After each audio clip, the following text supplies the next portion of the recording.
Hey all, today we're going to look at centripetal forces. So, centripetal force is basically the force that causes a centripetal acceleration. So, things normally want to stay on a straight line path. So, if there were no force pulling it towards the center, an object would continue with its inertia in a straight line. It wouldn't actually go around a circle. So, to create that centripetal acceleration, we need a centripetal force. Now, fortunately, because we always know the direction is going to be along the radius, and we always know the acceleration is just v squared over r, since F equals ma, if we just take the mass of the object and multiply that by the centripetal acceleration, we get the equation. So the equation is actually really easy. It's just mv squared over r, or 4 pi squared mr over t squared, or 4 pi squared mrf squared. Basically, we just multiply in an m, and it turns from an acceleration to a force. The joys of F equals ma. So the one thing with centripetal force that's tricky is, unlike the force of gravity or the force of friction, where that's the force creating the effect, the centripetal force is a force caused by something else. So something is causing that acceleration, and that force has to be equal to the centripetal force for the object to go around in that circular path. So for example, in the moon, the centripetal force is perfectly balanced to the force of gravity between the moon and the earth. For a car going around a curve, if it's a flat curve, it's the friction on your tires. If the friction on your tires balances the centripetal force, you stay on that curve. If it doesn't, you don't. For a centrifuge, it's the force produced by the motor that actually causes it to spin. So centripetal force is an amount of force. It's a force, but it doesn't actually tell you what's causing the force. It's just anything can cause that force as long as it has the right magnitude. The object will continue in that circular path.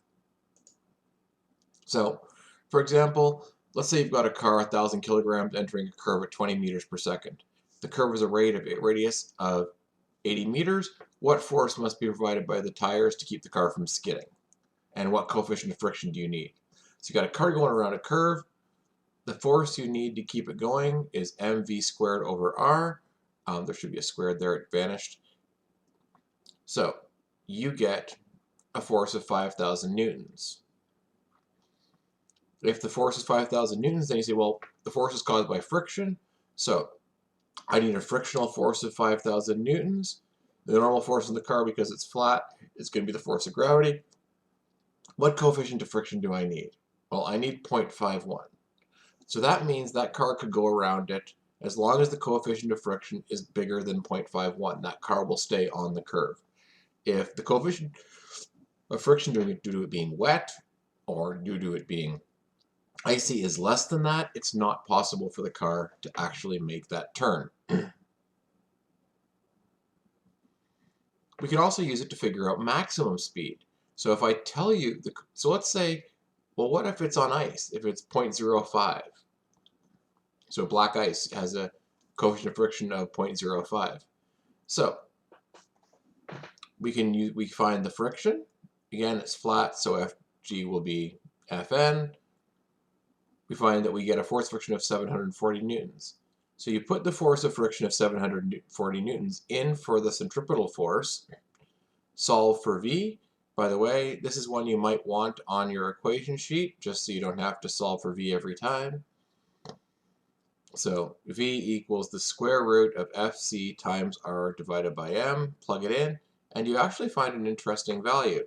You find that as soon as this slide thing decides it wants to vanish, 8.6 meters per second. So 8.6 meters per second, or if you multiply that by 3.6, which is a conversion, that's 31 kilometers an hour, not even. So that's why we always say, if it's dry the conditions, because if you're on black ice, you literally can't make a 150 meter radius turn at faster than 30 kilometers an hour. Your car just won't do it. The trouble is, and what happens? Well, if you don't have the force, if you look at the equation, it's the radius that increases, so your car basically drifts into oncoming traffic. which is not really what you want to happen.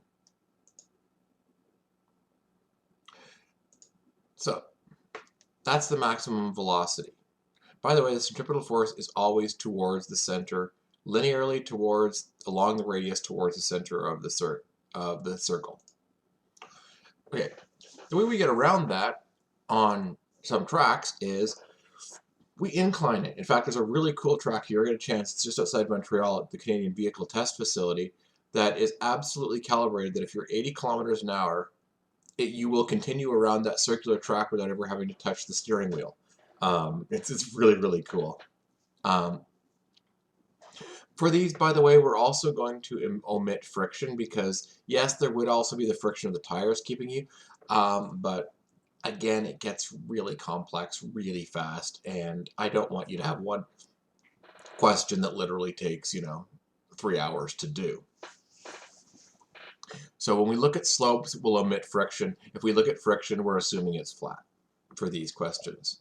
Now, if you look at your car, what's my centripetal force? Well, the only force acting in this direction would be this one, would be the x component of the normal force. Now, it's really important, don't rotate these, okay? Because if you rotate these, it's the x component of the normal force, not the x component of the force of gravity. The x component of the force of gravity is pointing into the ground here. It's not at all, this is not the same force as that, okay? These are different vectors. They're in different directions. They have different magnitudes. Don't use the x part of the force of gravity for this question because it's not the right force. We're not going down the slope. We're going towards the center here. All right, the x part of the force of gravity will be parallel to the slope. It won't be parallel to the center of your turn. First problem with this is we don't have the normal. So how do we find the normal force? Well, we know that the y component of the normal force must be the same as the force of gravity. So the y component is the normal force times cos b. That's how we would solve for the y component. We can use that to solve for what the normal force actually is.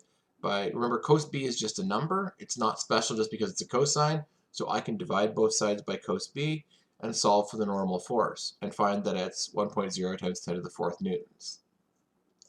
Now,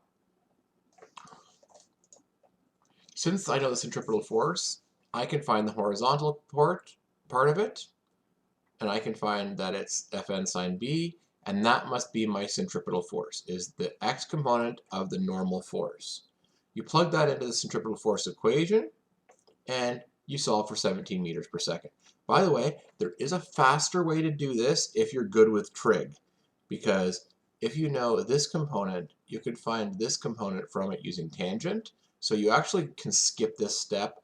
I show it just for completeness. If you can figure it out on your own, you're more than welcome to use it on solutions using tangent instead of having and not solving for the normal force at all.